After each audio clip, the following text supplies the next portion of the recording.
মালদা, বেশি নাটক না করে না যা যা জিজ্ঞেস করবো স্পষ্ট করে বলো, হ্যাঁ? নাহলে না মেরে বদন বিগড়ে দেবো।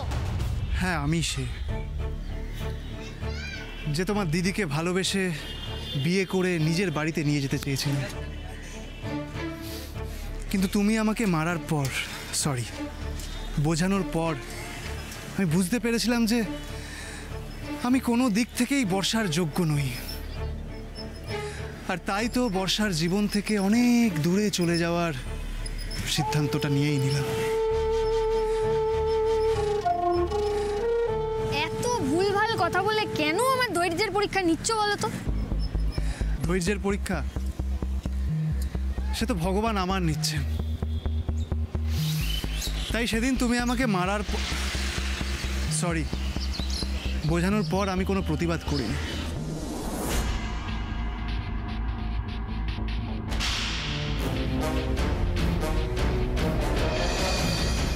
কারণ আমি আমার নিজের ভুল বুঝতে পেরেছিলাম। ও, ভুল বুঝতে পেরেছি। তা ভুল বুঝতে পেরে আমার বন্ধুদের দেখে ওরকম ভয় পালাতে কেন? মিথ্যে কথা না বললে তো ওরকম ভয় পাওয়ার কথা নয়।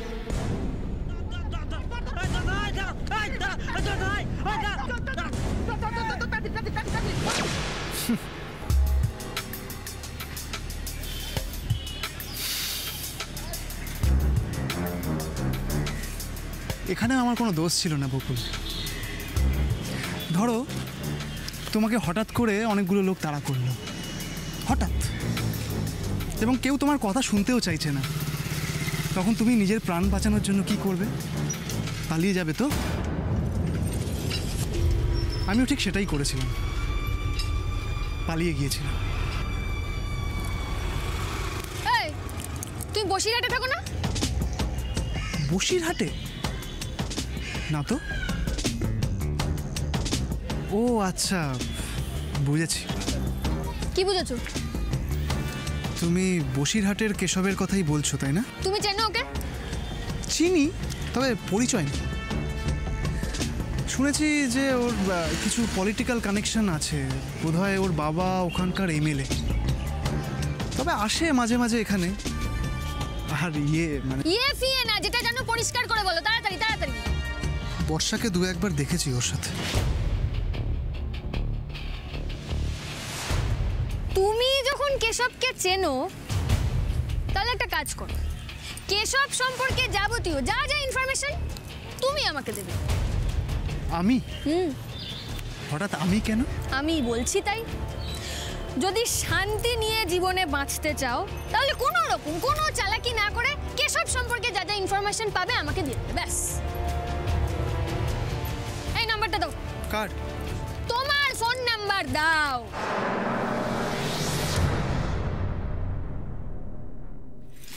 লাঞ্চের পরে ইম্পর্টেন্ট কাজে গেলে কুণালের যে কি ক্ষতি হতো কে জানে। খিদে পেয়েছে তার অসহ্য, ঘরে এক ফোঁটা খাবার অবধি নেই।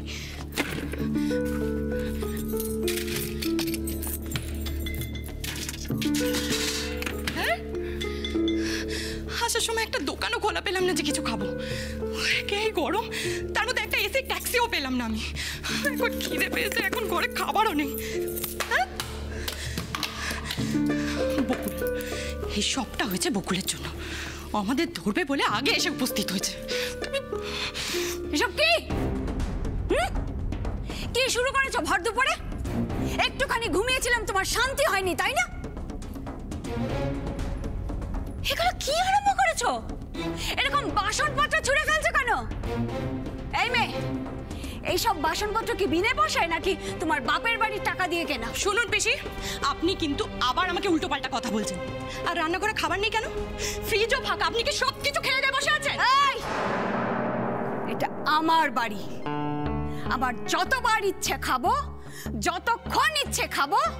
তুমি বলার কে? হ্যাঁ হ্যাঁ, বাড়ি ফিরে এসে তুমি যে বড্ড খাবার খুঁজছো। তোমার মা তো বড্ড ঘটা করে জামাই ষষ্ঠীর নেমন্তন্ন করেছিল, সেখানে কি শুধু জল আর বাতাসা? শুনুন পিসি, আমার মাথাটা না এমনি গরম হয়ে আছে। এসব উল্টো পাল্টা কথা বলে আপনি আমার মাথাটা আরো গরম করে দেবেন না। শোনো, তুমি আমাকে একদম চোখ রাঙাবে না।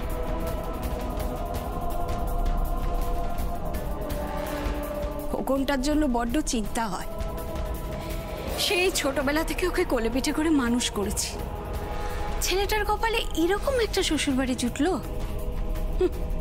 জামাই ষষ্ঠীর দিন ছেলেটার কপালে কিচ্ছু জুটলো না। সাধে ভিখারি বাড়ির মেয়ে বলি। খবরদার, আর দ্বিতীয় দিন আমাকে এই কথাটা বলবেন না। ওই পুরনো নাম্বারটা দিলে এক্ষুনি ধরা পড়ে যাব, আর নতুনটা ইম্পসিবল। আমার তো ফোন নেই। তোমার ফোন নেই? তুমি এক কাজ করো, তোমার ফোন নাম্বারটা আমাকে দিয়ে দাও। যদি আমি কেশবের ব্যাপারে কোনো ইনফরমেশন পাই তাহলে আমি তোমাকে দিয়ে দেবো ফোন করে, ঠিক আছে?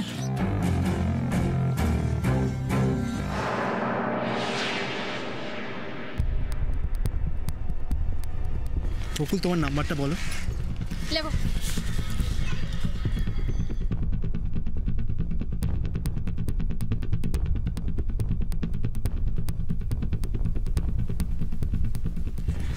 বকুল, একবার বলে যাও না বর্ষা কেমন আছে।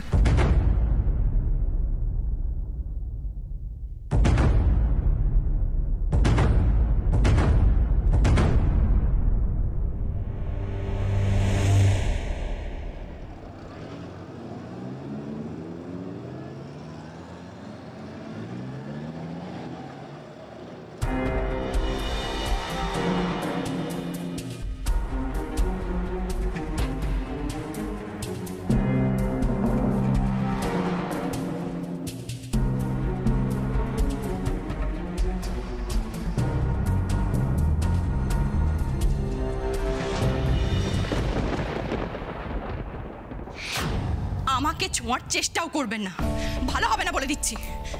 আবার চোখ রাঙাচ্ছ তুমি আমাকে? তোমার তো মুখে খোল পড়ছে দেখছি। তোমার তো বড্ড সাহস বেড়েছে। আমার সাহসের এখনো কিছুই দেখেননি আপনি। আমি না আপনার মতো অশিক্ষিত না। আমি যদি চাই অনেক কিছু করতে পারি। তাই বুঝি? কদিন মিষ্টি মিষ্টি কথা বলে ভেবেছো দাদাকে হাত করে নিয়েছো। এই সংসারটা এখনো আমার কথায় চলে, তাই তোমাকে এই বাড়িতে থাকতে হলে আমার কথা মতোই চলতে হবে। এই কথাগুলো যদি বাবার কানে যায় আপনার অবস্থাটা কি হবে ভেবেছেন পিসি? এই তো কয়েকদিন আগে আপনি আমাকে নকল টাকা দিয়েছিলেন, আমার কাছে কিন্তু সাক্ষীও আছে। বাবা যদি চান আমি তাকেও আনতে পারি। আর এখন আপনি আমাকে ভিখিরি বাড়ির মেয়ে বলছেন। ঠিক আছে, আজকে বাবা আসুক, তারপর আপনার কথায় কথায় আমাকে অপমান করা বন্ধ করে দেব। হাতি ঘোড়া গেল তল, মশা বলে কত জল। আমি চাইলে 2 মিনিটের মধ্যে তোমাকে এই বাড়ি থেকে বার করে দিতে পারি। এত বছর সংসার করার পর কুণালের মাকে এই বাড়িতে টিকতে দিলাম না।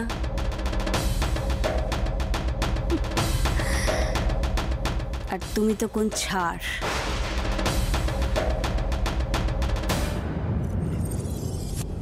শেষবারের মতন সাবধান করে দিলাম।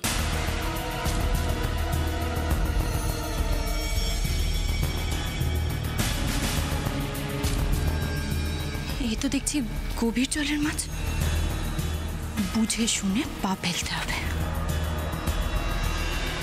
ফোন নাম্বার চাইলাম যখন তখন ঘাবড়ে গেল, বলল ফোন ইউজ করে না। এটা তাহলে কার সিম কার্ড? কেশবকে সেদিন ধাওয়া করার পর বাচ্চুরা তো বলেছিল ওরা কুণালকে দেখেছে। আবার আমাকে বোকা বানালো না তো? ওকে যদি হাতে নাতে ধরতেই হয় তাহলে আমাকে দিদির শ্বশুর বাড়ি যেতে হবে, বসিরহাট। আর আমি দরকার হলে তাই যাব। সাব্বাস, আজকে তোরা অ্যাওয়ার্ড ইভিনিং পারফরমেন্সের জন্য বাঘের মুখ থেকে ফিরে এসেছিস। বাঘের বাচ্চা, তোর অভিনয়ের প্রতিভার কোনো তুলনা হয় না কুণাল, কোনো তুলনা হয় না।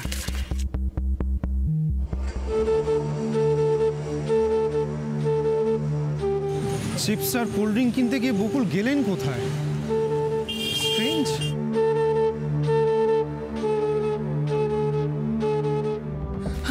আজ যে কার মুখ থেকে উঠেছিলাম খেয়ে জানে, এত কষ্ট গেল সারাদিন। কিন্তু ফাইনালি পুরনো সিমটা ফেলে নতুন সিমটা ভরে নিলেই বাস, বকুল আমার চিহ্নও পাবে না।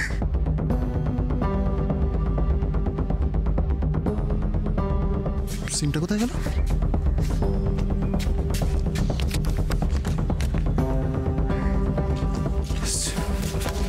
সিমটা কোথায়? তার মানে বকুলের সামনে যখন কাগজটা বের করেছিলাম তখনই সিমটা। ও গড!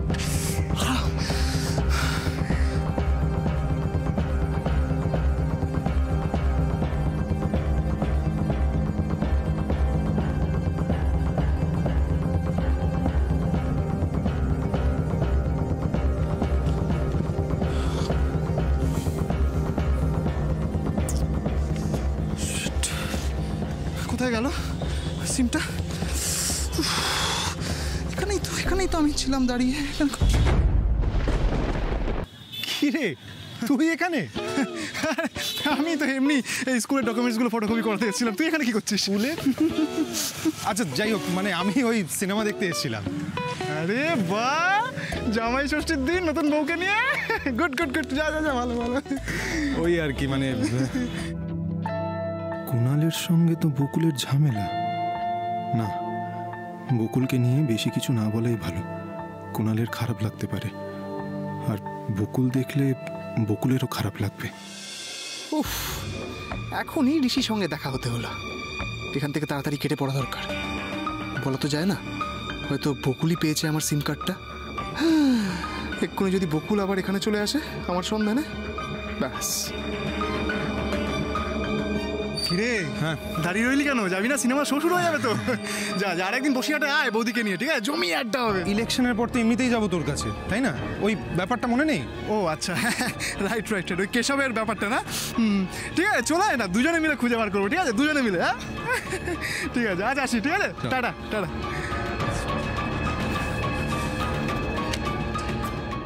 কোথায় হারালাম নতুন সিম কার্ডটা? Bye bye bye by.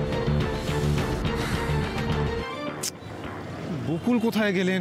শোয়ের টাইমটা চলে আসছে সামনে। আরে তোর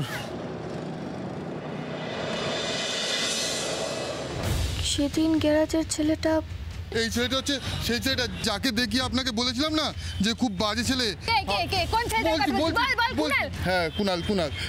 আপনাকে, আপনি যে বাইকের নাম্বারটা বললেন, ওই সেদিনকে ওই বাইকটা ভাড়া নিয়ে গিয়েছিল। তাই তো, গ্যারাজের ছেলেটা তো স্বীকার করেছিল কুণাল সেদিনকে বাইক ভাড়া নিয়েছিল। কতদিন বাদে সিনেমাটা দেখতে এলুম, প্রথম থেকে দেখতে পারলুম না। এই বকুলটা না ভালো লাগে না, তাই যে যায়। কোথায় গেছিলি রে? হ্যাঁ, এত দেরি হলো কেন তোর? ওদিকে সিনেমাটা শুরু হয়ে গেল, প্রথম থেকে দেখতে পারলাম না। বৌদিকে তো আমি জোর করে ভেতরে ঢুকিয়ে দিয়েছি। সরি, চলো চলো। আরে আরে, চলো মানে কি? চলো মানে কি? হ্যাঁ, ওদিকে জামাই তো তোকে খুঁজতে গেল, তোরা তো দেরি হলো কেন? খুঁজতে গেল মানে? আমাকে না খুঁজতে গিয়ে তো একটা ফোন করে নিলেই পারত। অত শত আমি জানি না। আমাকে আর বৌদিকে বললো আপনারা ভেতরে গিয়ে বসুন, আমি দেখে আসছি বলে সেই যে গেল, সে তো গেলই। তা তোর এত দেরি হলো কেন? আরে কুণাল আছে না, কুণাল, আরে দিদিকে যার সঙ্গে মাঝে মাঝে ঘুরতে দেখা যেত, ওকে দেখলাম, ওর সাথে দেখা হয়েছিল, ওকে চেপে ধরেছিলাম। উমা, তা তুই হঠাৎ ওকে চেপে ধরতে গেলি কেন? হেরে বকুল, তোর কি মনে হয় যে ওই কেশব? আরে বাবা, মনে হয়েছিল বলেই তো চেপে ধরেছিলাম, কিন্তু কথা বলে মনে হলো ওরা দুজন এক লোক নয়, জানো?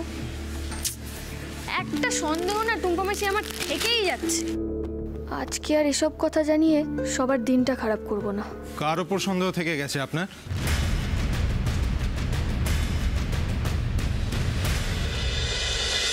বকুল বাড়িতে না থাকলে সারা বাড়িটা এখন ফাঁকা ফাঁকা লাগে। কিছু না কিছু সারাদিন করেই বেড়াচ্ছে মেয়েটা। বকুলের এনার্জি লেভেলটাই আলাদা। আরে তার বলতে ওই বাচ্চাগুলো যাবতীয় বায়না তো বকুলই সামলায়। আর আজ ওরা তাদের ওস্তাদকে না পেয়ে সারা দিন আমায় বসে লুডো খেলিয়েছে, জানো? আমার অবস্থাটা ভাবো একবার। হ্যাঁ,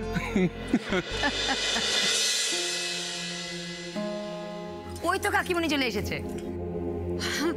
দিদি ভাই, দিদি ভাই কখন এলে? তুমি ফোন করলে না কেন আমাকে? বাবা বললে না কেন আমি আগে চলে আসতাম? আমি জানি তো আমি ফোন করলেই যে তুই চলে আসবি সে কি আর আমি জানি না?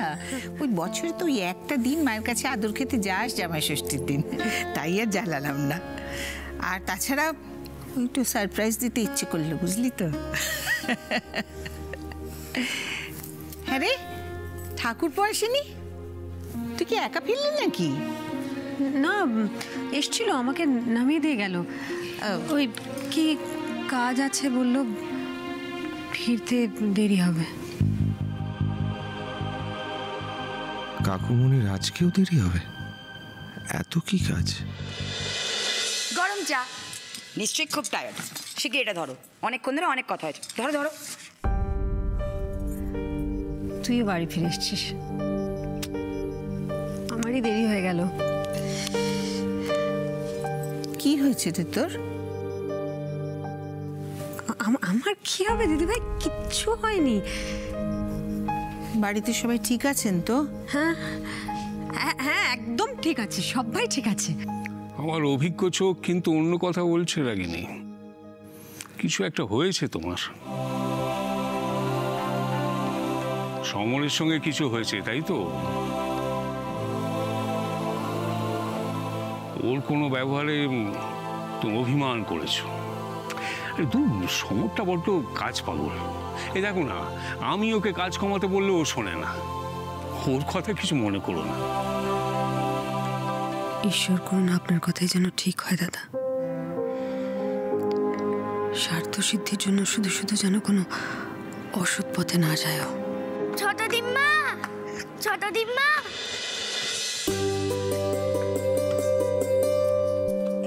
আরে কি মিষ্টি? এগুলো বুঝি আমার গিফট? একদম না, এদিকে এসো, এদিকে এসো। তুমি যত জিনিস পাচ্ছ না তত বেশি হ্যাংলা হয়ে উঠছো কিন্তু। হ্যাঁ, এটা এশার দিম্মা এশাকে দিয়েছে, এশার গিফট, তোমার নয়। এসে এখনো ফেরেনি? এই তো এসে গেছি। জিম্মা, তুমি কখন এলে?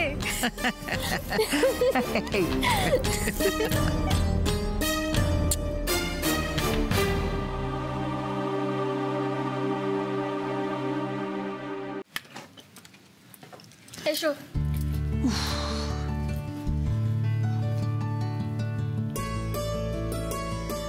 বাবারে, বসো। হ্যাঁ একটু বসি বাবা।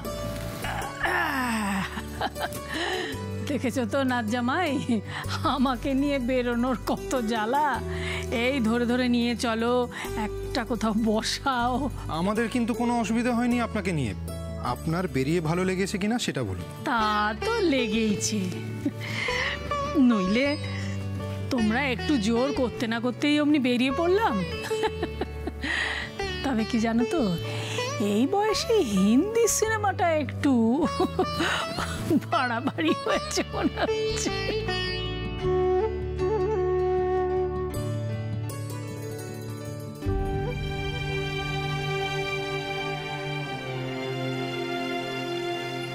বকুলের বাবা চলে যাওয়ার পর থেকে এত বছরে প্রথমবার আমি সিনেমা দেখতে গেলাম।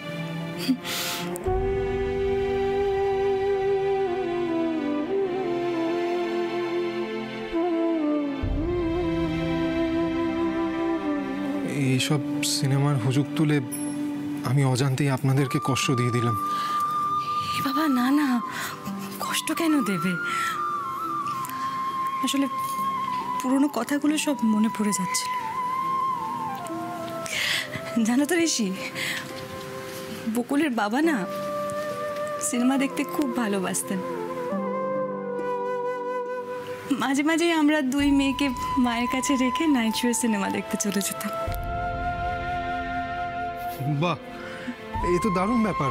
মানে যেই সিনেমাটা রিলিজ করতো সেটাই দেখতেন আপনারা? না না, সব সিনেমা উনি দেখতেন, আমি শুধু বাংলা সিনেমাই দেখতাম। জানো, এত বছর বাদে হিন্দি সিনেমা দেখতে গেছি তো ভেবেছিলাম বোধহয় কিছু বুঝতে পারবো না, কিন্তু এই সিনেমাটা আমি বেশ বুঝতে পেরেছি। আজ খুব মজা হয়েছে সারাদিন। কি জানো তো নাথ জামাই, খোকা যাবার পর থেকে আমাদের জীবনটা একেবারে বদলে গিয়েছিল। তারপর আমাদের বকুলের জীবনে তুমি এলে। যেদিন তোমরা দুজনে একসঙ্গে এ বাড়িতে পা রাখলে, সেদিন থেকে আমাদের জীবনটা আবার আনন্দে ভরে উঠল। আমরা আবার আবার আমাদের হারিয়ে যাওয়া আনন্দগুলো খুঁজে পেলাম। শেষ জীবনে এসে তুমি অনেক সুখ দিলে গো নাথ জামাই। ঠাকুরের কাছে প্রার্থনা করি তোমরা তোমরা খুব সুখী হও। আমি তো কিচ্ছু করিনি, সব আপনি করেছেন বিতুরাম। আপনার জন্যেই আজ আমার মা আর ঠাম্মি এত খুশি। বসো বাবা বসো, এই তোরা বস, আমি একটু চা করে আনি মা। হ্যাঁ, তুমি চা করতে করতে ততক্ষণে আমি সন্ধেটাও দিয়ে নিই। বসো বাবা বসো, তোমরা কথা বলো, আসছি। Thank you.